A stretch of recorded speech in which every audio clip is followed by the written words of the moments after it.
अगर आपको लगता है कि आपका नया लैपटॉप बहुत तेज चलता है, तो एक बार फिर सोचिए। क्वांटम कंप्यूटर किसी भी आम कंप्यूटर से करोड़ों अरबों गुना तेज चल सकते हैं।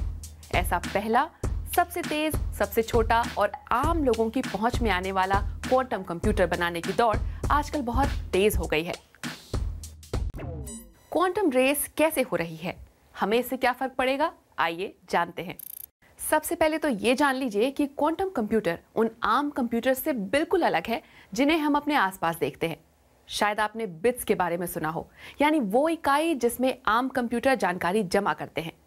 0 और 1 के सेट में ये किसी भी टेक्स्ट, फोटो, नंबर या वीडियो को स्टोर करते हैं।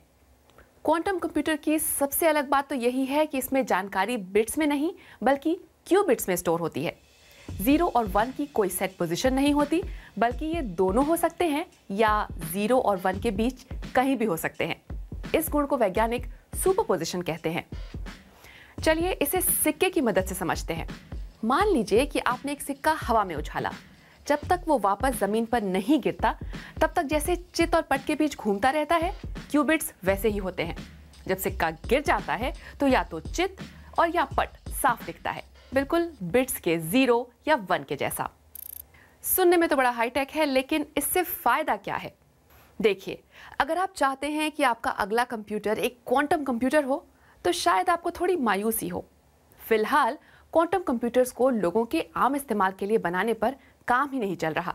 ये अब भी बहुत बड़े हैं और बहुत शोर करते हैं। अभी क्वांटम कंप्यूटर्स का सबसे ज़्यादा इस्तेमाल कठिन रिसर्च और डेटा साइंस में होता है। ऐसा इसलिए कि ये कंप्यूटर अपनी क्यूबिट्स की क्षमता का इस्तेमाल कर अनगिनत कैलकुलेशंस को एक साथ कर सकते हैं।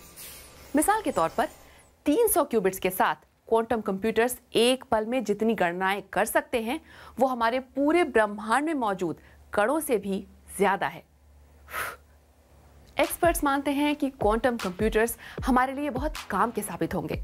कुछ कहते हैं कि इससे हम क्लाइमेट चेंज को बेहतर समझ पाएंगे, वहीं कुछ का कहना है कि इससे नए अणुओं की खोज हो सकेगी। नए मॉलिक्यूल नई दवाएं बनाने में खास तौर पर बहुत काम आ सकते हैं। नई और बेहतर दवाएं बनेंगी और बीमारी को भी जल्द से जल्द पकड़ने में क्वांटम कंप्यूटर से क्रांति आ सकती है। यानी मोटे तौर पर कहा जा सकता है कि जहां भी बहुत ज्यादा डेटा और कॉम्प्लेक्स स्ट्रक्चर्स हों, वहां क्वांटम कंप्यूटर से जरूर फायदा होगा। लेकिन हर सिक्के के दो पहलू होते हैं। क्वांटम कंप्यूटर को लेकर साइबर सुरक्षा के जानकारों ने कुछ आशंकाएं जताई हैं। कुछ को लगता है कि क्वांटम कंप्यूटर्स आज तक की सबसे आधुनिक क्रिप्टोग्राफी को भी तोड़ सकते हैं। यानी आजकल हमारी मशीनें और ऐप वगैरह में जितना भी इंक्रिप्शन इस्तेमाल होता है, वो सब बेकार हो जाएगा। वैसे अभी तो ये डर ही बेमानी है। अभी क्वांटम कंप्यूटर जैसे हैं, वो ऐसा कुछ करने लायक नहीं है। ज्यादातर को टेक कंपनियों और रिसर्चरों के लिए प्रोटोटाइप के रूप में बनाया गया है। इस पर नए सॉफ्टवेयर और एल्गोरिदम को टेस्ट किया जाता है। लेकिन ऐसा शक्तिशाली कंप्यूटर अगर रिसर्च इंस्टीट्यूट से निकलकर गलत हाथों में पड़ जाए, तो कोई भी साइबर दुनिया में लगे किसी भी ताले को तोड़ यानी डिक्रिप्ट कर सकेगा। मतलब कोई भी पासवर्ड या कोड आपके किसी भी खाते को बचा नहीं पाएगा।